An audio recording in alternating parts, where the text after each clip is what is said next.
আজ নগেন রায় বিজেপির রাজ্যসভার সাংসদ, তিনি পার্লামেন্টে আজকে একটি বিষয় উত্থাপন করেছেন যে কোচবিহার দেবত্র ট্রাস্ট বোর্ডকে কেন্দ্রীয় সরকারের অধীনে নেওয়ার জন্য।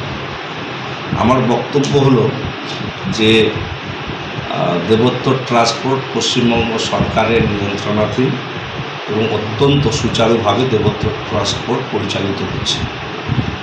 তো স্বাভাবিকভাবে একটা ধোঁয়াশা তৈরি করার চেষ্টা হচ্ছে, একটা নতুন করে বিভিন্ন ধরনের প্রস্তাব নিয়ে এসে কোথাও একটা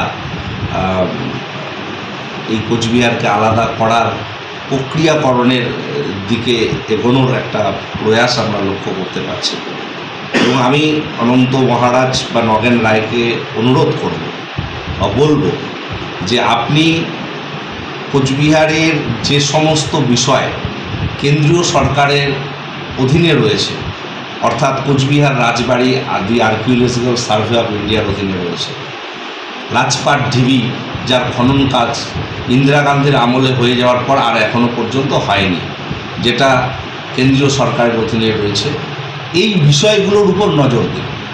এই বিষয়গুলো নিয়ে কেন্দ্রীয় সরকার কী ভাবনা ভাবছে সেটা নিয়ে আপনারা বলুন, সেটা কার্যকারিতা করুন। আজকে রাজবাড়ির বেহাল দশা, রাজবাড়ি আজকে ঘন জঙ্গলে পরিণত হয়ে রয়েছে, রাজবাড়ির বহু ঘর এখনও খোলা হচ্ছে না, রাজবাড়ি সম্পর্কে মানুষ অনেক কিছু এখনও জানতে পারছে না। এই বিষয়গুলোর উপর নজর দিন, এটাকে কীভাবে রক্ষণাবেক্ষণ করা যায়, আরও সৌন্দর্যায়ন করা যায়, সেই ব্যাপারে উদ্যোগ গ্রহণ করুন। রাজপাট ঢিবি যে ইতিহাস এখনও কোচবিহার সহ বাংলার মানুষ, ভারতবর্ষের মানুষ জানতে পারছে না, যে খনন কার্য খানিকটা হয়ে যাওয়ার পর তারপরে আর খনন কার্য হচ্ছে না। সেই খনন কার্য কবে শুরু হবে, সেই খনন কার্যের প্রক্রিয়া নিয়ে আপনারা কি করছেন, এই জায়গাটা মানুষ জানতে চায়।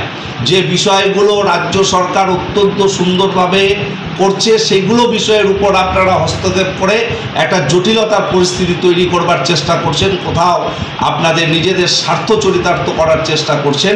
এটা দুর্ভাগ্যজনক। আমরা চাই যে এই কোচবিহার রাজবাড়ি সহ রাজপাট ঢিবি সহ অন্যান্য বিষয়গুলো যেগুলো কেন্দ্রীয় সরকার অধীনে, কেন নতুন কোনো রেলপথ স্থাপিত হচ্ছে না, কেন বামনহাট হয়ে গীতালদা হয়ে মোগলহাট হয়ে কলকাতা রেলপথ চালু হলে আমাদের সময় অল্প লাগবে, সেই বিষয়গুলো কেন ব্রহ্মপুত্র রিভার বোর্ড টাকা দিচ্ছে না, কেন ফি বছর বন্যা হলে বানভাসি হচ্ছে, কেন উত্তরবঙ্গে স্পেশাল প্যাকেজ দেওয়া হচ্ছে না, এই বিষয়গুলো নিয়ে আলোকপাত করুন।